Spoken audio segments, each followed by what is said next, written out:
Finally, the stars have aligned. Is he here? The pride of Lafayette, arguably the best fighter to ever come out of Lafayette, Louisiana. Is he here? There he is. The man himself. Finally. How are you? Great to be here. Great to have you here. Ben, good to see you as well. Please have a seat. We finally did it. We did it, bro. I can't believe it. And I got to tell you what. I thought you were in a basement somewhere. You did? All these years. Yeah. This is serious. This is the mecca of MMA news right here. You really thought? I mean, I didn't know. Are you doing the Chael Sonnen thing? He said the same thing. I didn't know what to expect. This is impressive.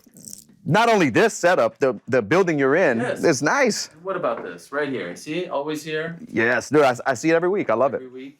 I have you right here somewhere. I have your bobblehead. It's somewhere. Yeah. Okay, so now you actually amongst the legends. Amongst the legends. So now you feel better about the show. It doesn't feel like a rinky-dink operation. No, I thought you were... This is not like Theo Von show in like some bar or something. Right. Come on, we're a real thing. Yeah, no, this is legit. Wow, I can't believe you're here. You know, I was actually thinking about this. I don't know when's the last time I actually saw you in person. I feel like I see you all the time, like, because we're on Zoom and stuff, but in person, it's been a while. I think the last time we saw each other in person was in the airport. Remember, I walked up to you in like one of those little gift shops or something. You were...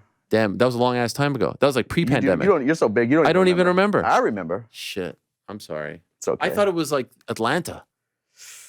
You know, when you fought Max Holloway. Oh, no, we've seen each other since. Yeah? Mm-hmm. Okay. All right, well, it's good to see you again. Yeah, man. What brings you to New York? Doing a bunch of business stuff. I'm actually here with Samsung, Team Galaxy. They're launching some new products this week, and I can talk about them now. Go ahead, please. The ring, you've heard of an Aura ring? Yeah. Well, Samsung been working on their own, and... That's it? Yeah, it's right here. A Samsung ring? Yeah, man. And what does it do? Like it tracks all your metrics, heart rate, sleep, your recoverability. Okay. Yeah, your stress levels, everything like all these fitness trackers do nowadays, like the Whoop strap and all that. It's right here. And what is it called? The Samsung Ring. Oh, really? Yeah. Okay, and it's available to purchase? They're launching this week. I don't know. You could probably pre-order it now, but it's going to be out soon. And how did you link up with Samsung? Like that's a blue chip sponsor. Dude, most of my sponsorships are like organic. Really? I've been the Samsung guy for as long as I can remember. I had the first iPhone, and since then I've been Samsung. I know. Green text. Yeah, always. You're one of the few. You've never got a normal. No, it's always been green for as long Yeah. as we've known each other, because I've been Samsung that long, and that's how it kind of. Why do you like Samsung? Why should I switch? You should switch because I'm on the team. Okay, fair enough. But you're like one of the few, I have to admit. Like one of the few green texters. I get it from everybody. Yeah. You know, I get it from everybody. People don't like it because it feels like there's a barrier. Like when I go blue to blue and I see the 3 dots, I'm like, okay, we have a connection. But with you, it's like even when you double tap like something, I get a whole other thing. It's a weird. It's a weird thing. It's not like the iPhone. I get the whole text all over again. If you like it, yes, yeah, it's weird. It's weird. But you like it. Love it. You have we have a list here. You got the hot sauce. You got the hop water. I had a hop water meeting this morning. Okay. You have the kettle and fire bone broth, which I actually just got on Monday. Yeah. I think I texted it to you, but it didn't go through because maybe you were flying or something. But I just got a whole package. It's great. From your guys. Have you used it before, bone broth? My wife loves it. Yeah. Chicken and beef. Yeah. I like the chicken. Okay. I cook rice in it, or I'll break fast with it. And what's your connection to these guys? Kettle and fire. I've just been using, when I'm in training camp, like the last 5 weeks, I do a fast every Saturday. And I've always broken my fast with bone broth. What do you mean by fast? Like you don't eat anything? I eat breakfast Saturday morning. Okay. Go to the gym, train. Then I don't eat again until after my run Sunday morning. Oh, geez. Yeah. Water, though? Water, yeah, of course. Okay, I drink over a gallon the whole, during that time. You gotta stay hydrated. Always. It made you key to life. So are you just like drinking the broth? Yeah. That's it? Yeah. Nothing else? So with the broth, I'll do like, when I break my fast with the broth, I'll put it in a pot, get it boiling, and I'll add like some egg whites, some broccoli, some garlic, Okay. and I eat it like a soup. Okay. So you got that. Bud Light. You're with the commercial. Yeah. We saw that. That's a big one. You've got the liquor store in Lafayette. You've got a lot of businesses. Marcelo's is doing great too, man. If you're in Lafayette, Louisiana, I don't know what camera I'm looking at. Johnson This Street. is your camera right here. Johnson Street, Lafayette, Louisiana. Come by Marcelo's. It's going down all the time there, man. Why is it called Marcelo's? It's been around. It's right next to University of Louisiana. Okay. And that's the name. It's okay. built on that name. Like people know Marcelo's. It's been there over 35 years. Okay. So everybody knows Marcelo's. How do you handle like all this stuff? Rare Stash Bourbon, is that one too? Yeah. Celsius, obviously, you're with. Like, this is a lot of stuff. And like, this would be a lot of stuff if you're not a pro athlete. Yeah. So do you have people who help you with all of this? I have business partners like with the other ventures and an agent who helps me kind of balance the social media part of it.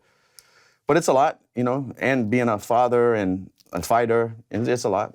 And so are you done? Like, or are you the kind of guy who like wants more and more and more and more and more? Because I've heard you say like, if you're not busy, if you're not doing something, you're actually a detriment to yourself. Yeah.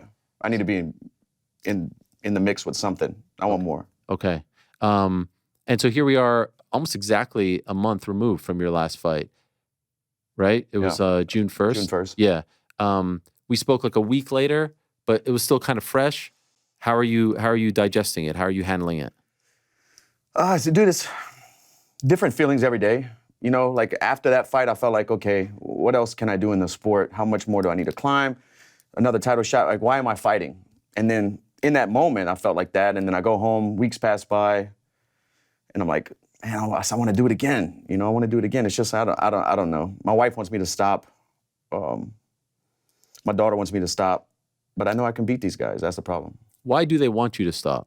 They want me to be home. They want me to be into a routine. My wife doesn't want to see me take any more damage. Right. My daughter doesn't want me being away. It's just, we'll see. I don't know. I think I'm still on the fence. If something big comes up, that's exciting. That's a big risk. That's worth it. I would probably take it. But like fighting my way back to the title at 155, I just don't know if I have 5, 6, whatever run I need to go on to get back to that. I don't know if I have that in me. But 1 training camp or 2 training camps, big fight, I can probably do that. I just want to be excited. Yeah, no, and you've been saying that for a while. If you trained at home, like if your training camps were at home, not Florida. In Louisiana? Yeah. Like if you didn't have to leave for several weeks, do you think your family would be more open to you continuing to fight?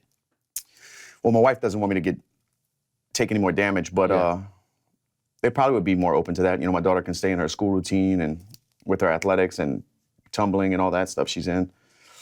But it'd be a tough conversation. Right. We'll see. But I don't know if I can honestly prepare the way I need to in Louisiana. Just not the same. I have good training partners, but it's not, to compare it to American Top Team where it's just like a revolving door of the best fighters in the world and the best coaches. It's no comparison. And you lived for a little bit of time in Florida, right? My daughter was born in South Florida. Okay. Me and my wife lived there for almost 6 years. Okay. Yeah.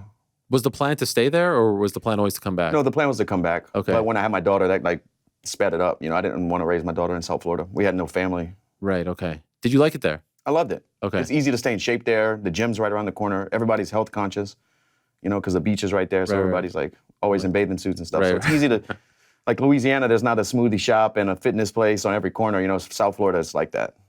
And so, we spoke, and then you were kind of saying that if you would have won, you would have retired, all that stuff. But then I see you like tweeting Uno Mas and all this stuff. I'm like, this guy's not retiring. That's because inside I'm battling something always. Like in my head, I'm like, I got to do it again. I have to do it again. So and a bunch of these tweets, like we were showing some of them, Uno Mas, and then you were on one particular day. I think it was July 1st, so like a little over a week ago. You had this one, and a lot of them. I was looking at the time. It said 4 a.m. Eastern. I don't know if you're on the West Coast or Central, but like this is middle of the night stuff. So what is propelling you to tweet? Oh, that one I was on a red eye. Okay. I was on a red eye coming back home for that one.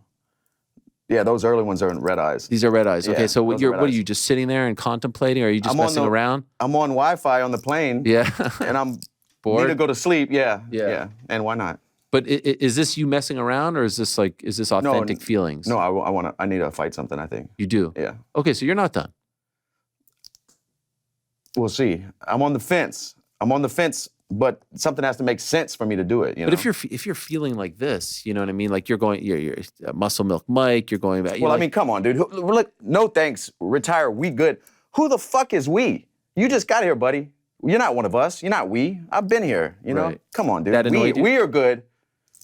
Who's we? Welcome to the UFC, dude. You got one win in the UFC. That pissed you off? Yeah, bro. He's not one of us. I've been cutting my teeth in the UFC since January of 2011 or 2010, He just got here. Who's we? He's speaking for the lightweight division? Right. Dude, Muscle McMike needs to chill. What about Islam saying no thanks?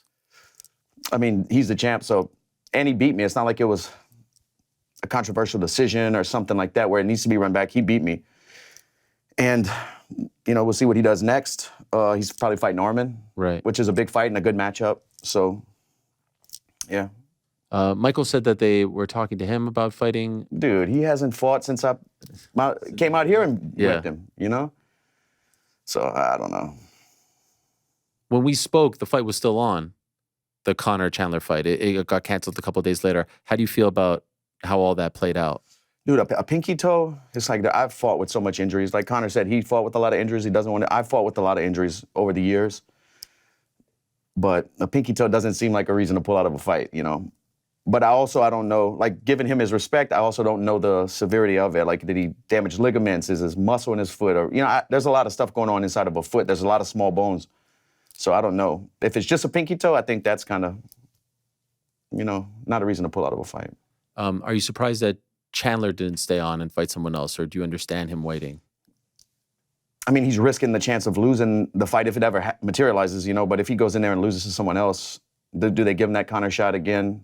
Right. If he takes another fight, does Conor move on and take a different fight as well? You know, the payoff of beating Conor McGregor financially and just for your career is worth the wait. But if you never get it, dude, you're wasting a lot of years and you're not a young man. Right. You know, these years are very important. We're approaching 2 years since your fight. Yeah. So at some point there has to be like a come to Jesus moment. Like, if you were him, would you wait? If you're in the exact same shoes as he's in, fought you in November of 2022, right? That's crazy. And is waiting for this massive payday. And you know what it means to be Conor. You know what happens to you, right? Yeah. Would you continue to wait? I don't know the way he is. I mean, sure, he's got intelligent people around him helping him with his deals. I don't know the way his contract's structured, but if it does come and it does happen, and he did the right thing on the back end, he's gonna be paid, you know, to set him and his family up. But if it doesn't, I mean, you're wasting a lot of years. And in this game, we get old quick. You know, you leave for 2 years at 30, I don't know how old he is, 36, 37? He's in that range. I mean, you leave 2 years, come back, you can look like a different person, you know, so. But only he knows, him and his family know. Would you have waited this long? I don't think so, not 2 years. No? No. What would you have waited, like a year? I'd have to be in the position. I don't know, it's tough to say. Yeah. Yeah, after fighting him the second time in Abu Dhabi, and then the way my contract was structured, I would have waited probably. You know, I probably would have waited a year. The second one was different than the third. Yeah. It changed. Mm-hmm. Good for you. Yeah. Why is there still animosity there between you and him? Dude, he crossed lines you can't come back from, you know? Right. Yeah. And still. Yeah. And so when you see that, how do you react internally? How do you when you see the tweets, you know, talking about your family and stuff like that? How do you? I want to whip his ass. Yeah. Yeah. But I feel like you don't show it. You don't respond right away. You don't do it. Like, do you need a minute to chill? Do you? Because I felt like when he does it, like the other day, I saw him say something. Yeah. And it's like, that's what he's trying to bring that out of me. He wants me to like fire back or something. Like, I'm just like, go on with my day. Is it hard? Yeah, because of course I want to say something right back and try to, you know, set up a fight with him and do, you know, I want to, but it is what it is, man. I feel like he would rather fight you than Chandler at this point. Yeah. He makes it a lot more personal with you, and I to a degree, I feel and we like have a lot of back and forth over the years, you know, since 2014. Do you think that's possible? I don't know. No clue. You're going back and forth with all these dudes. People were dunking on Chandler. Chandler's responding. It was a crazy time there for like a couple of days. Yeah, it was like a whole I saw some memes or some Instagram account posted like a bunch of people stomping somebody out. Yes. You know, they put all of our names by the person. It was like all five of you, like this, like, I don't know, this, I don't want to say quartet because that would be four, but it was a weird time. And that's when I was like, he's not done. There's no way. You love this too much. I'm almost done. Almost done is not the same as done. Yeah. I feel like there's still that fire. There's a flicker there. Then there's a big fight. I even saw you retweet the Nate Diaz thing. Dude, because me and Nate. That's the one. I don't think the UFC is going to do business with him, man. You don't think so? I don't think so. Even after this win? I don't know, bro. Last time I spoke to the UFC about Nate, it was another one where this was close to happening. It was almost done, and then it fell apart again, which it's done a bunch of times with me and Nate. Yeah. And then they told me, they were like, we're not going to do business. We don't want to do business with him anymore, so. Is this post Jake Paul fight? This is before. I know after the Jake Paul fight, they weren't happy with him because they felt like he devalued himself. Yeah. And dude, I even accepted a fight against him on 24 hours notice. I was going to fly to Vegas and weigh in the same day, the night of the Kamzat stuff. Come on. Dude, I woke up. I don't think I've ever told this story before. No, I don't know about this. So it's a crazy story the way it worked. Mike Brown flew in on like Thursday to Louisiana just to come visit. We went out to dinner. We went to sleep. Friday morning, I wake up. My phone is like a bunch of missed calls, a bunch of texts. I'm like, oh, something happened. What's going on? It's my management, Hunter, everybody from the UFC reaching out and saying, hey, he's not going to make weight. Can you make 170? What? Dude, I had to do a Zoom call or a FaceTime call, and I'm Android, so I use my wife's phone. Wait, your wife is iPhone? Yeah. Oh, come on. How does she not have the deal? I got her to switch for like one phone. Like, every couple of, they let you switch. She did for once, and she went back to iPhone, but I'll get her back on Android. Anyway, I'm FaceTiming with Nevada State Athletic Commission, stepping on the scale so I can show them I can make weight safely. I'm like 176. I'm just going to be 170 the same day. Yeah. So I was going to fly out the next day. I started cutting weight and everything. I accepted. Man, I've accepted so many fights against Nate. He can say what he wants, but the UFC knows the truth. Wait, so what happened? So you said yes? Yeah. They somehow switched it up, and then who was it? You fought Tony. He fought Tony, and then somebody fought Kamzat, maybe at a different way. Kevin Holland. Yeah, they just switched it around, but I was in, and I was going to go. Do you know if he said yes? No clue. Wow. So you were going to do the move that we just saw to a degree with Dan Ige, sort of, but you would have actually... I'd have had more, a little bit more time, yeah. But you were 100% in. Oh, yeah, I was in. Wow. See, to me, I mentioned this on the show on Monday. Did you watch the fight, by the way? The Diaz fight? No, the Diaz Masvidal. Yeah. I want to ask you about it in a moment, but like afterwards, he mentioned Jake Paul and he mentioned Leon. And I said here, like, there's only 2 fights I want to see left for Nate. You and Conor. Those are the 2. Yeah. I was hoping he'd mention one of you. I don't know, but even to come back and you're not going to get an immediate title shot, even if UFC does want to do business with you. So you're going to have to fight a few fights, at least 2. That's why I feel like 2. you're perfect. Yeah. There's a 5-year history. There's like footage for 5 years of you guys. You were supposed to fight 2018. in MSG. 6 years, almost. Yeah. Damn. And that one fell apart because of him. And like I was the fall guy in that whole thing. I did need to go have hip surgery, but I was in the fight and I was going to fight. He over-negotiated. They pulled the fight. It was like a bunch of stuff over and over. Each day was a different thing with him and the UFC calling me. And that fight fell apart. Right. And I was like, okay, then they tried to replace it with Kevin Lee. They were going to keep me on the card at MSG and I was going to fight. I was like, if it's a switch opponent, I'm out. I'm going to go have surgery on my hip. And that's what happened. Right. And I think afterwards he said that it was your fault. Yeah. Right. But it was definitely him. So you watched the fight. Mm-hmm. What did you think of it? I thought it was close. I thought George landed the bigger shots. Nate's volume and did what it does, and it just won rounds. The judges gave him a lot of rounds, I think, because of volume. Did you so one judge had it 8-2? Yeah, I thought George won more than 2 rounds. Right.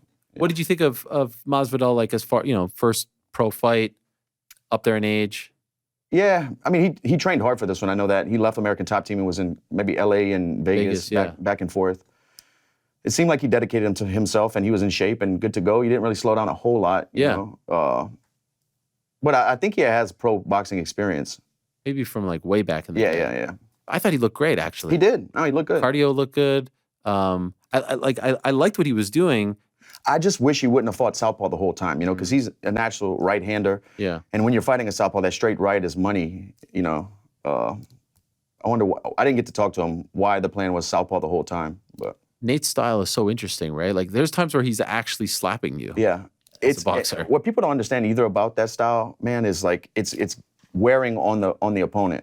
Like when a guy's always in that range, walking you down, your body's always like in fight mode. Like you never have like a circle where you break and kind of regroup. So that pressure, like mental pressure and physical pressure, your body's kind of like always in fight mode, and that slows guys down. Suffocating you. Yeah, for sure. So you were to a degree impressed. Is that fair to say? By Nate. I mean, he did what he does. Better than the Jake fight, right? Yeah, for sure. Better? Yeah. I think I whip him though. Yeah. When you watch that, is there a part of you that's like, because I know you've talked about boxing, like, man, I want to do one of those. I would love to. Yeah. Yeah, that would be fun and exciting. Why can't something like a switch of change? Jorge's a UFC fighter. They gave him the out to do this. Mm-hmm. Have you asked? I think he's a free agent now. Like he's completely out of his contract. No. What they did was they said like here are 10 to 15 names that we're giving you permission to fight. So if you want to get a fight against these guys, we'll give you the green light. Huh. You can't fight. I thought he was out. I don't know the full He still has like details. 6 or so fights left. Okay, I don't know the full. Yeah. Yeah. No, I'm telling you the details. Okay. The nose knows. Yeah, man. Why don't you ask? I will. You will? Yeah. Should we ask him right now? Let's go. Call him up. Would that excite you? A boxing match? Yeah. Yeah, of course. Even against anyone. Yeah, no, of course. For that one, it doesn't have to be about the opponent. That's just the challenge of doing. Just a change of speed, different training camp, just something different, you know? I've been doing MMA a while, and I still love the training camps and love fighting. But to go to purely boxing, the whole training camp would be a lot less wearing on my body. No wrestling, no jiu-jitsu. It would be boxing, running, swimming. You know, that's fun. Yeah. That's fun stuff. Did you have a dream opponent for boxing? I'd box Nate. Oh, man. That would be fun. I'd box Nate. What would you rather, Nate in MMA or Nate in boxing? Either. I'd rather Nate in boxing, I think.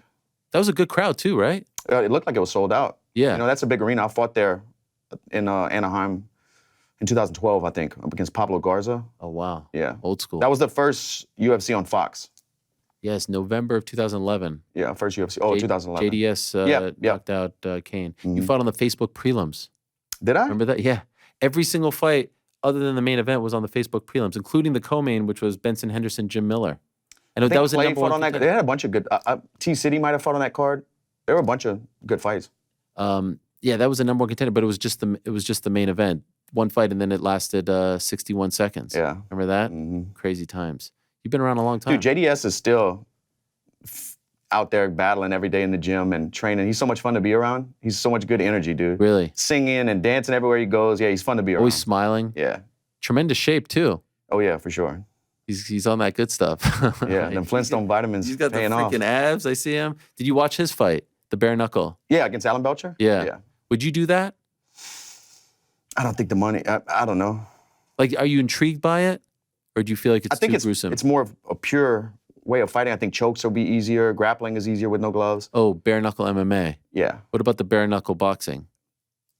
I'd have to get paid. Yeah. You know, I'd have to get paid. It's just like you're going to get cut up 100% no matter, you know, how you fight defensively, you're going to get cut probably. Do you like watching it? Yeah, but I've been to a few in person, and watching it and being there close to the ring is two different things, man. It's brutal close. Really? Yeah. More so than TV? Yeah, because you can hear the knuckles bouncing like off the skull. You can hear it. Geez. You know, yeah, it's nasty, man. I was there for the Lobov. Paulie Malignaggi. No. Jason Knight. The second Jason Knight fight. It was in Mississippi. That's like a few hours drive from my home. So me and a couple buddies drove out there to watch that one. And the first fight was so epic. Yeah. And the Crazy Horse was on the card. Oh, right. Yeah. It's a legend. It's brutal. Do you think Perry has a chance against Jake Paul? If it was bare knuckle, yeah, of course. You know, for sure. In boxing, I don't know. I've never seen him box. You know, I've never seen him box. I mean, he did that one triad combat. Did you ever see that where they fought in like a triangle? Who'd he fight? He actually fought a legit boxer. Name escapes me, but like a guy with like 30 fights and beat him. Yeah, dude, I'm a fan of both. So I'm more excited about this than the Tyson fight. You know, I didn't want that to happen. The guy's 60 years old. Like I didn't want that to happen. Still and I hope it doesn't. You're hoping it gets canceled. Yeah, I don't want to see Tyson go out there and get hurt, man. Right. 60 years old. He's fighting a young guy who's athletic and has the money to put the best people around him and build a camp and like, you know, he's dangerous. Right. So you like Jake? I don't have anything against him. Yeah. But like watching him fight. Yeah, dude. You went to one of his fights, right? I went to the Woodley 2. Woodley 1 or 2? I think I saw you in Cleveland. Oh, no, that was one. Yeah. Yeah, the Cleveland one. And everyone was bothering you, and you were like, dude, I thought the security didn't do a good job. Yes. I think that was their first ever show. Yeah. Hopefully they tightened it up.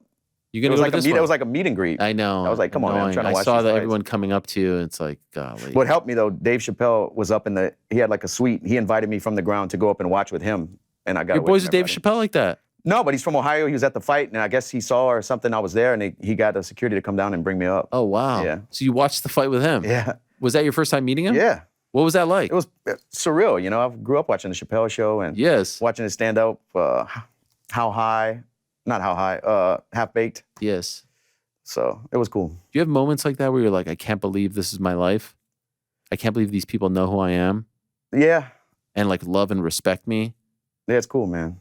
What's like the best celebrity message you've ever received?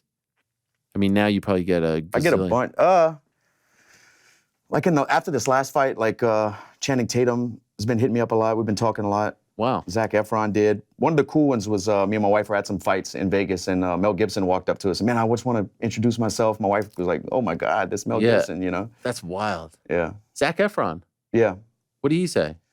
He sent me a voice memo on IG just saying he's a big fan and stuff like that. Wow. Did you see his movie, The Iron Claw? No, I saw the previews to it. It's really good. I just saw it like 2 weeks ago. Okay. He's freaking ripped in it. It's a great story. It's a real story about a pro wrestling family in Texas. I recommend it. I'm not big into pro wrestling. No. It's good. Actually, when I put it on, for the record, funny you say that, my wife's like, no, please, not more wrestling, because I do tend to watch it. Mm-hmm. And then I actually fell asleep in the middle, and she loved it. So open mind, Dustin. I never got into it, dude. But it's a good story. It's about a family. They've had trials and tribulations. It's not really, the wrestling is like the background. Okay. Just, I got you. It's good to, you don't like the wrestling, huh? It's just not your thing? Nah, because it's choreographed fight scenes. I know, but they're athletes. You see what they put their bodies through? Yeah.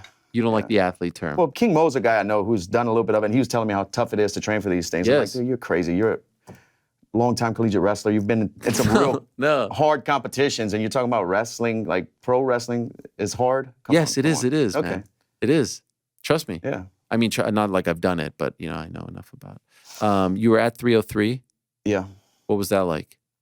It was cool, man. A lot of fans, crazy. Like the actual, I don't know if you call it an expo, but the fan experience thing was insane, dude. So many people were there. The lines were in the building, going out the door for some fighters. Like it was a lot.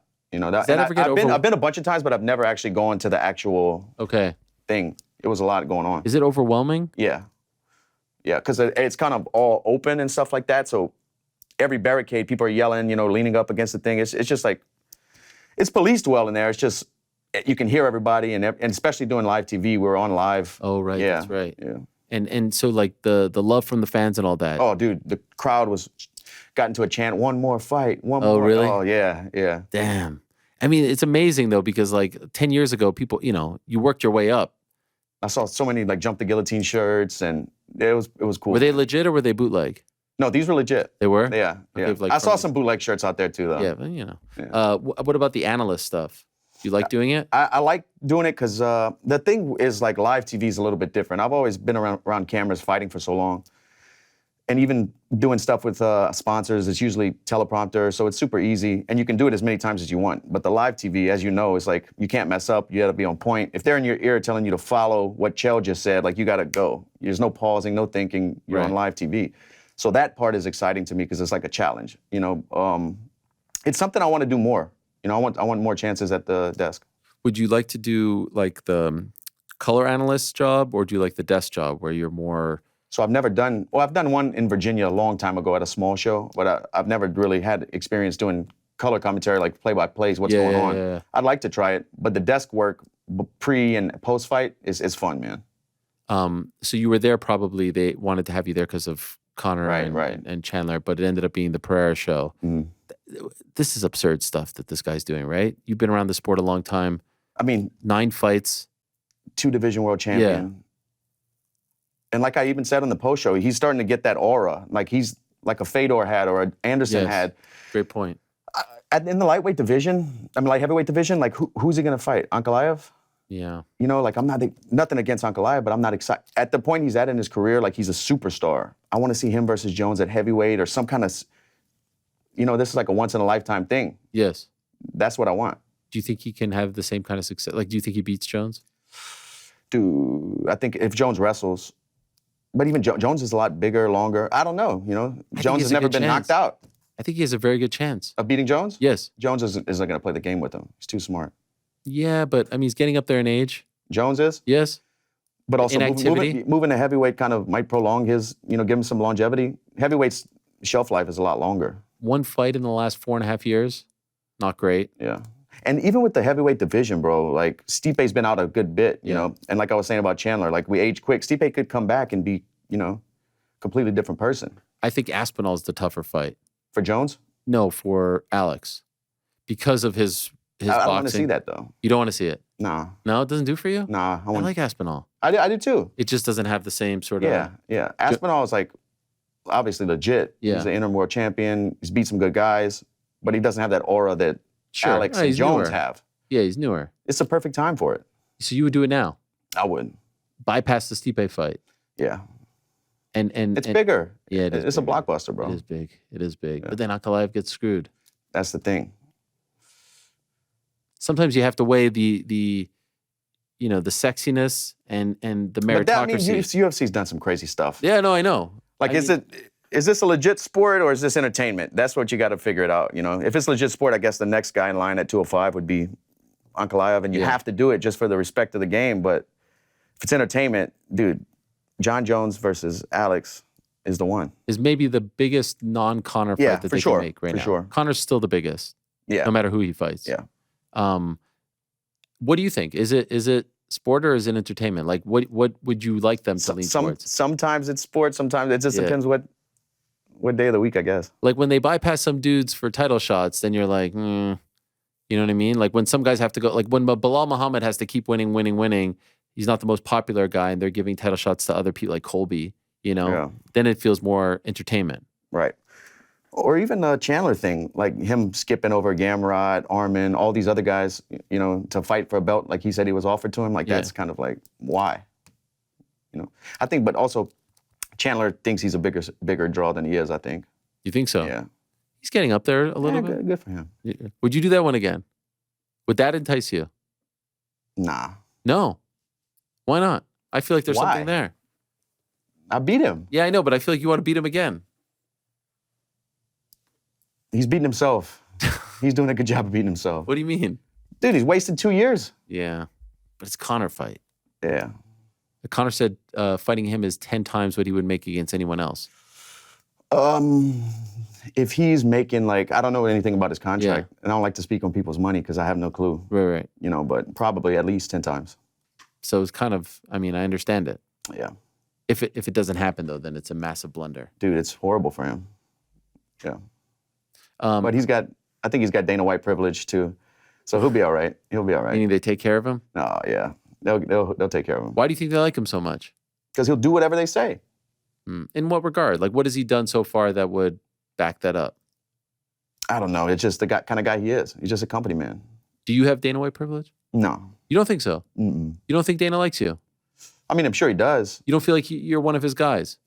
No, I don't think so. Why not? Just never had that. That bond with him? Yeah. He doesn't text you? And I've had to fight and push back for everything I've ever got with the UFC. Right. It's been a war zone, every behind the scenes, every contract, every fight. Which was the toughest one? Where it got like the most tense?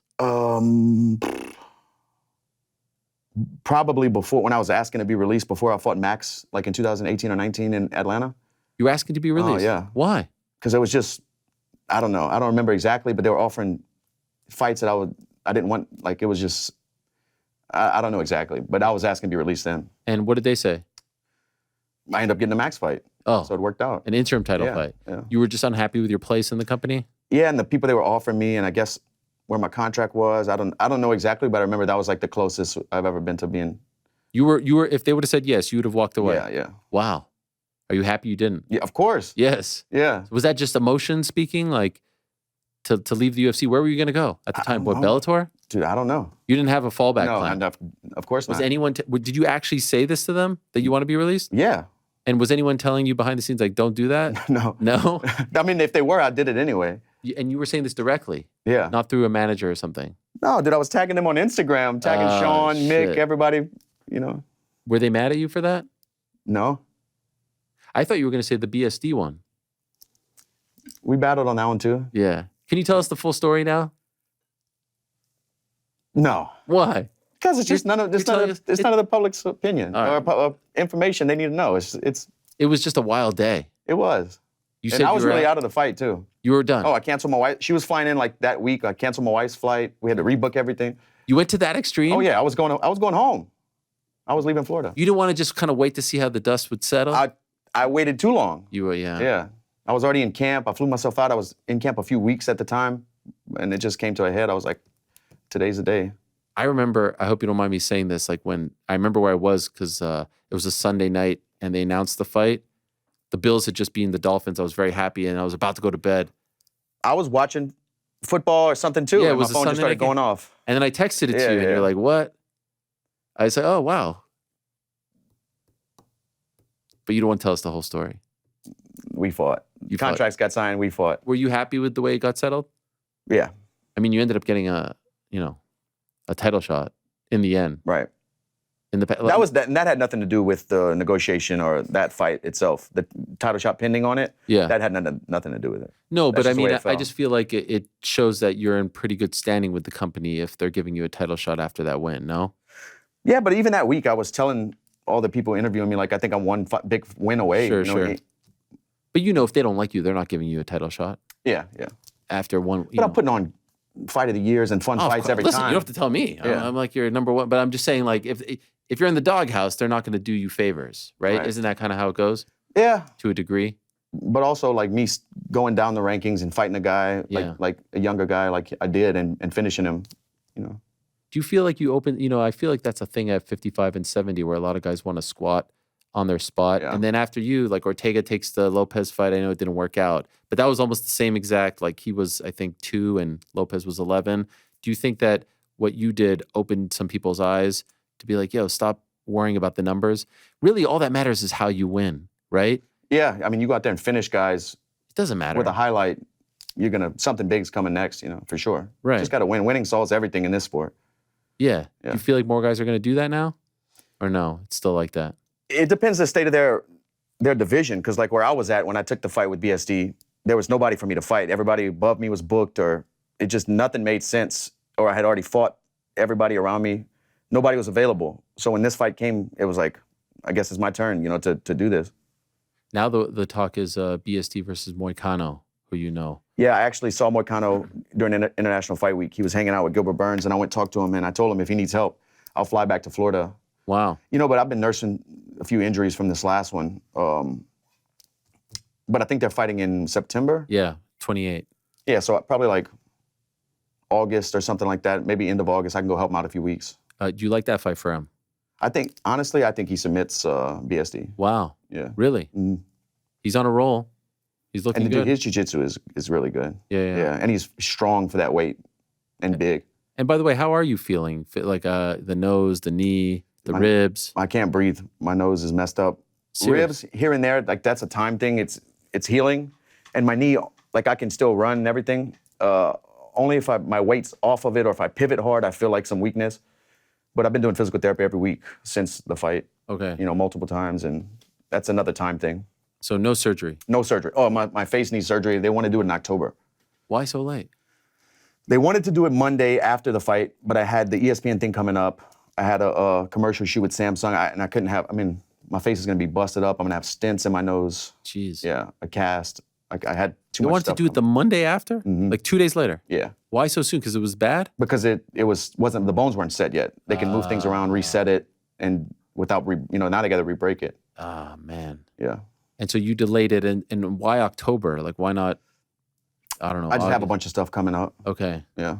And is that definitive? Like, you have to have it? I don't have to, but I want to breathe. Okay, like you can't breathe at all. It's tough. Yeah. So I have to be out of your mouth. Yeah. Oh, geez. Is it annoying? Or do you kind of get used to it? I'm kind of used to it because I haven't been able to breathe for, this will be my third nose surgery, Jeez. but they're going to do it right this time. Yeah? Have you gone to them in the past? No, I went to guys in South Florida, the first two.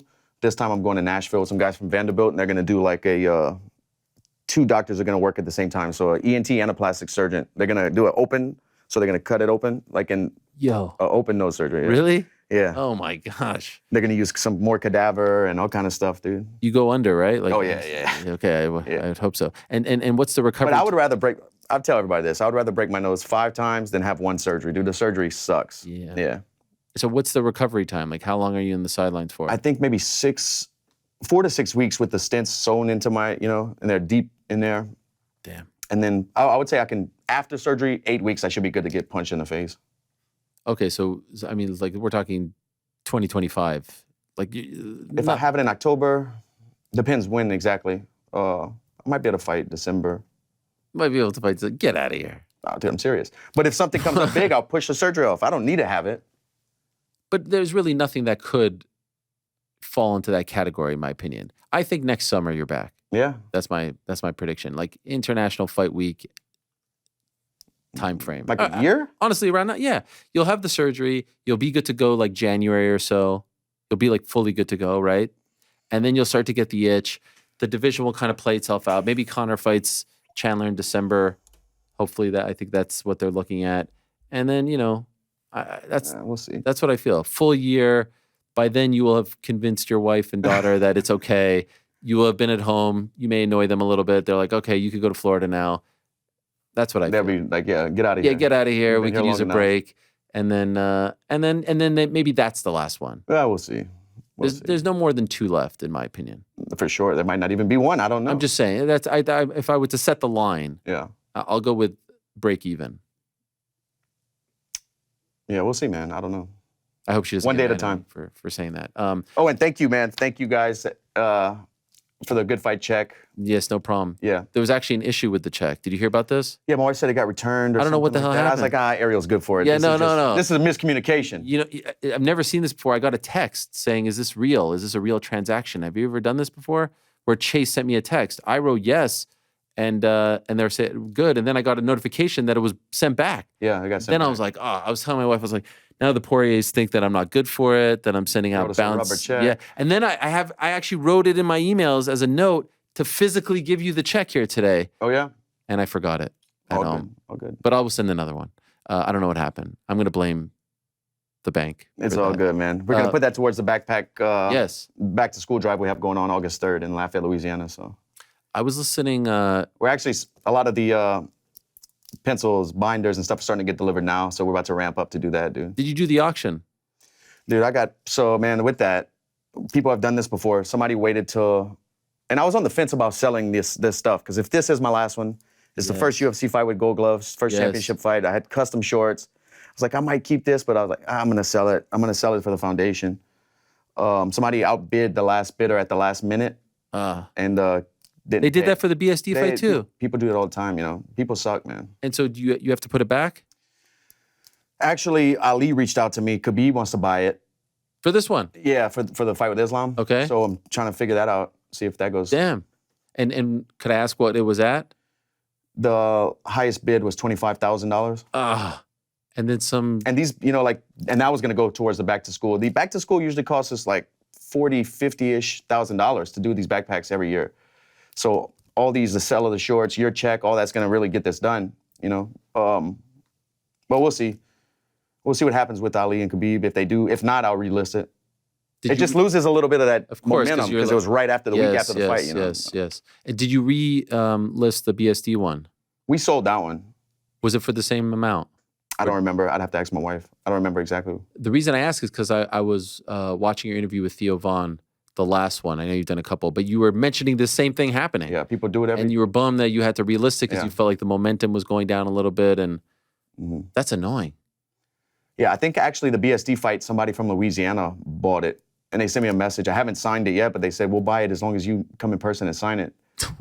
So I need to hand deliver it? Whoever it was, my wife, I'm going to sign it. Okay. Yeah. Do they want you to deliver it? No, we already shipped it off to him. Okay. Yeah. By the way, in that interview, which was great, it's clear that you guys are friends. You mentioned something that I'd never heard you mention before, because like we talked about the aftermath of the Gaethje fight, but there was one thing I wanted to ask you about. Like you were saying that like in the middle of the night you would go into a hotel. That happened. I just felt like I had to get out of my house. You would just wake up and leave in the middle of the night. That time was nighttime. It wasn't the middle of the night, but it was like 9, 10 o'clock. Would you tell your family? Yeah. And what would they say? My wife didn't want me to leave, obviously. Yeah. I was like, I got to get out of here. Why did you feel like you had to go? I felt like I was going crazy, man. I just couldn't get out of my head. Like, I just felt like I just needed to be by myself. I didn't want to be around anybody. I was in a dark place, man. I don't want to get into it too much and get too crazy, but I was in a bad spot. I'm just thankful I have the people I do around me at home, and my wife who like understands that I might be crazy. Like, that helps. But would you drive around, or would you just go sit in a hotel room? That time I just went to a hotel room. Wow. Multiple times or just one night? That was one night. But it happened to me another time. Me and my wife were in New Orleans, And I was like, I got to get out of here. I can't be around these people. I took an Uber from New Orleans back to Lafayette, dude. How long is that? 2 hours. Wow. I was like, I got to get out of here. And what'd you do? I went home. And you just went to, was there anyone at home? Was your daughter at home? No. My daughter was at maybe my mom's house because we had planned this trip to go to New Orleans with some friends. And I was like, I gotta get out of here. Was this following a fight as well? This was around that same time. Oh, wow. And it's never been like this before? Mm-mm. And even after this Islam fight? I'm in a better mental space for sure. What's the difference? Because the stakes are higher for this one, right? Oh, yeah. This was like the Super Bowl, obviously, of my fighting career. Practicing, paying attention to my mental health, putting that first, practicing gratitude every morning, just keeping myself in a good spot.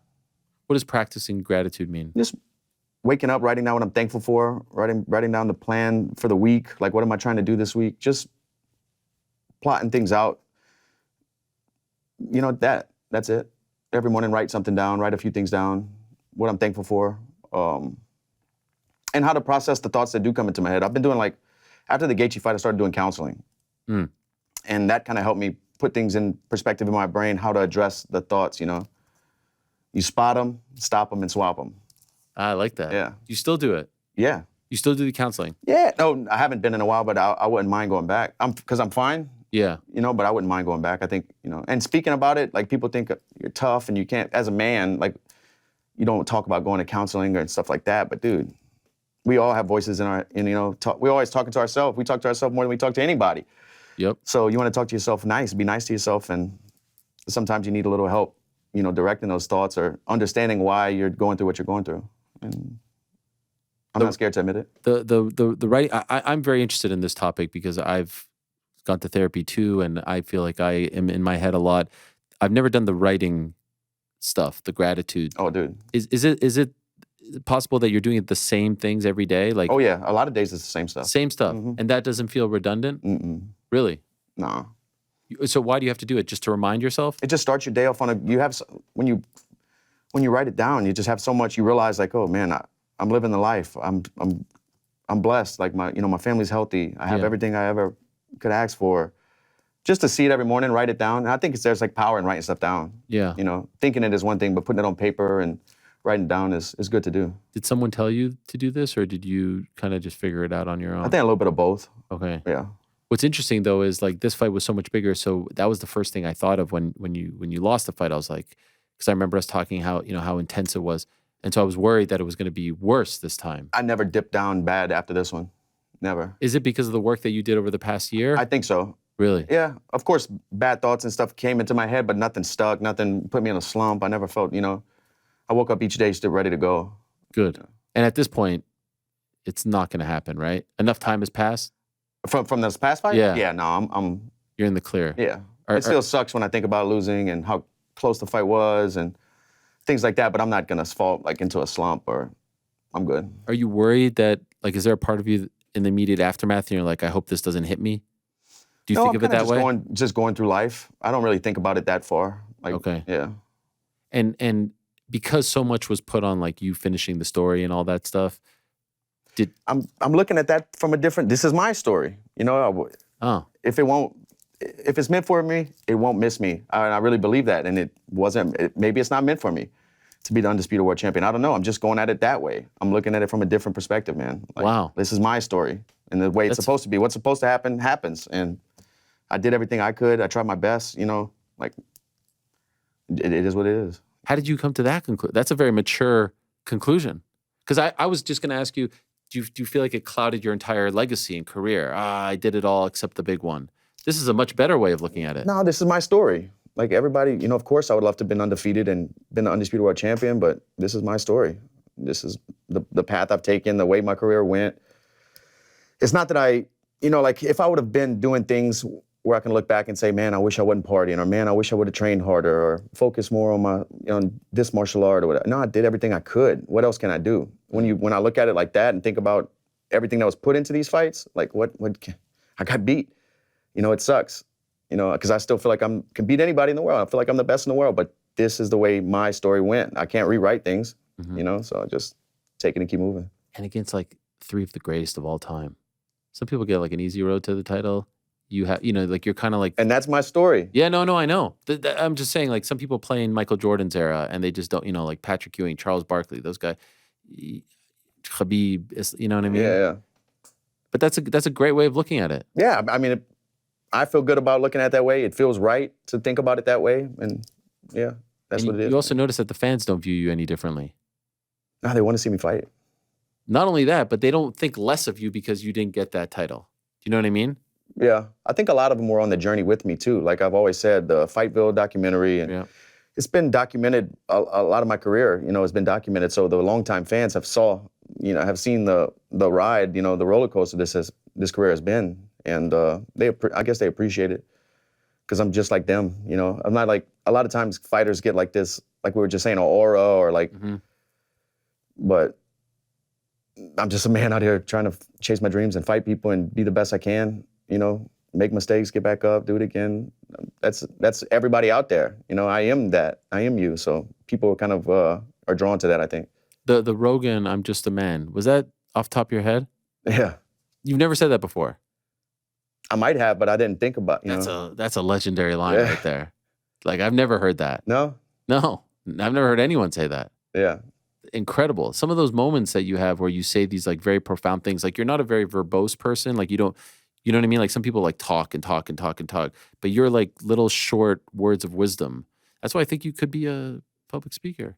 You and Mike, you can. Oh, we're going to team up, dude. Yeah, you could do it. Double dragon. His style is totally different than yours, just for the record. Yeah. I think you know that. Bootstraps? Yeah, Bootstraps and muscle milk. Yeah. And I'm just wondering about if you think about the end in terms of like the music stopping. I'm scared of that, man. I'm scared nothing's going to fill that void. Right. Like I've been doing this since I was 17. I've been chasing this fighting dream. Every day was to wake up and be a better fighter, a better athlete. Even these last few weeks, like not being in the gym, being a civilian, like getting into a rhythm, I feel like something's off. Because I haven't really been in the gym. I lifted weights a few times since I fought, and I've run a few times, but I haven't rolled. I've hit the bag. I haven't done jiu-jitsu at all. Right. Because I can't. Like if an elbow or a knee or a face crank or something, my nose is not ready for that kind of pressure. It's going to crunch and crack again, so. And my ribs, I can't get squeezed on like that. Oh, wow. So I just feel like I'm kind of out of it. I'm not in any kind of routine. My whole life I've been jiu-jitsu Friday, wrestle Monday, boxing Wednesday. Like I've always had some kind of goal when it comes to martial arts. And I don't have it, I'm kind of like, oh, man. Because 35 is young to be like retired with just at home. Yeah. Have you talked to any guys who retired? You know what? I want to give a shout out to Eddie Alvarez. He actually reached out to me. And me and him, dude, I've always bumped heads. I love this. He reached out to me and told me if I ever need to talk about anything, because he's battled the same things I'm going through. And when it's at the end of your career and all that, he said he's always there to like be in here and bounce some stuff off of. So that was cool, Did you actually speak, or was it just through text? Okay, wow. I love that. Yeah. Did that surprise you? Yeah, because I mean... You've had some... Yeah. We disliked each other, but... Yeah. I think I mentioned to you that after the fight, he came on and he was speaking very nicely, and he said publicly that he would love to talk to you about some I of the didn't stuff see that. as well. I didn't see that. Yeah. So he was... I didn't see that He was at all. very complimentary. He was at the fight. He was in Newark, and he was at the fight, and he was very complimentary of you. I thought that was pretty cool, Yeah. Because I've always been an Eddie. I've always been a fan, even though at the time I could dislike him as a person because we were fighting and bumping heads. But like I grew up watching the guy fight, and Dream, and his Hansen fight was one of my favorites, Yeah, that's classic. I like that you called him Kid. Yeah. Teddy Atlas, you got to hang out with him? Yeah, I got to hang out with him and his son. That was cool. Yeah. And I've hung around with him a few times, but we had a lot of time together in Vegas. It's amazing to see him do this. Yeah, dude, I love that he's crossing over, man. Yes. The way he speaks about combat sports in general, it's like he puts feelings into words that makes you like just doesn't really matter, Yeah. I don't need him to break down like X's and O's. Like I want him to talk about the psychology. I want him to talk about what it's like being in the trenches, that stuff. And we don't have a lot of people in MMA that can do that as eloquently as he can. For sure. Yeah, I think he's a great addition to the MMA space, Are you doing any public things here? Like, is there like some sort of meet and greet or something that I read about? Yeah, it's sold out. There was me and Samsung are doing a meet and greet. Okay. I was going to say if you wanted to plug it, but... Yeah, sold out. Sold out, huh? Damn. People have to pay to do it or just sign up? I'm not sure. I just shared the link. Samsung set it up. And then that's it? Yeah, I think it was like 250 or 300 spots open, but it sold out pretty quick. As it would naturally. And how long are you here for? I'm here until Friday morning. I'll fly to Arizona for one day, then I'm back home. And me and the family are going on vacation, phones off, no MMA hour. What is that? I appreciate that. But what does that mean, phones off? Like you don't text, you won't look at anything? Unless it's like emergency. Yeah. Yeah, but I'm not responding to anybody. Really? Yeah, I'm chilling. Are you good at that? No. Okay, because sometimes I say I'm going to do it, and then I check it like 2 hours later. Yeah, I'm not good at it. Okay, so it's just a nice Because thought. I always have so many messages coming through. That's you know? right. But most of it's somebody asking for something or Bullshit. can you be here? Can you be there? And like Yeah. saying no is tough too, you know, because I want to make everybody happy, but you can't do that. Do you check social media? Yeah. You do? Mhm. That's the one to get off. Yeah, for sure. On vacation, yeah. Yeah, okay, that's what I mean. On vacation, do Yeah. you unplug from it. Yeah, I'm not gonna be on social You media. won't I might post a picture of me and my family and stuff, but I'm not like I'm not gonna be scrolling. You're not going to be writing people at 4 a.m. No. going back and forth saying, I mean, I don't know. Vacation, you never know. Yeah. We'll see. You're having a good time. Well, this has been a delight. Thank you so much. I appreciate it. You're the man, Dustin. Long time coming. Yeah, dude. We've The been trying to- Mecca. The Mecca. It's a nicer joint than I thought. I mean, you've said that now like 3-4 times. It makes me wonder what you actually thought I'm it just was. trying to get the trying vibe across to the people. To the people. They think we're in a basement. No, I thought so. I went for the basement look. This is my basement. I have one of your things. Oh, you know what? It fell. It's right there. Look. Oh, dude. It fell and broke. That's you, right? That's me. That's the ball. Yeah, it broke. Do you still have these? Yeah. From the guy. I got some Christmas ornaments too. Oh, yes, Yeah. yes. Yeah, it fell. MMA bobbleheads. Yeah, He actually, super nice guy, dude. He came down to Louisiana for me to sign the bobbleheads originally, the bases. Yeah. And he went to like New Orleans and did like a little tour. It was cool. Yeah, he's a good guy. Yeah. He's done a lot for, there's the DC ones here. I texted DC. Oh, did I text you? You text me. I showed him. Yes. I was on the desk with him. He got pissed off. Yeah, He got pissed off. Wow. I can't believe but like you I told talked- him, dude, only one of our license says right. Louisiana. That's so. right. Does yours say actually Lafayette though? You want to see No. it? I thought you were like a little bit outside. Oh, yeah. Well, it says Lafayette, Louisiana. Okay, fine. Yeah. Fair enough. His says Gilroy, California. That's right. Thank you for doing this. I appreciate it. Is there anything we need to kettle on fire? Samsung, Celsius. Oh, check out Samsung's social channels. The Ring, the new watch, is dropping this week. It's pretty dope, man. Okay, I will check that out. 7-day charge on this thing. 7 days. 7 days. Wow. Sleep, everything. Monitor your sleep, Love it. your heart rate, everything. Get out of the way, Aura. There's a new kid in town. Yeah, and Whoop. Get out of here. And Get out of here. Actually, I think DC's one with one of those. Oh, yeah? Yeah. So, fuck you, DC. Yeah, man. Thanks for watching. We appreciate it very much. Hey, if you like this video, give us the old thumbs up. Subscribe as well. You could get many more of these videos on the channel. So please do that. We would love you forever if you did so.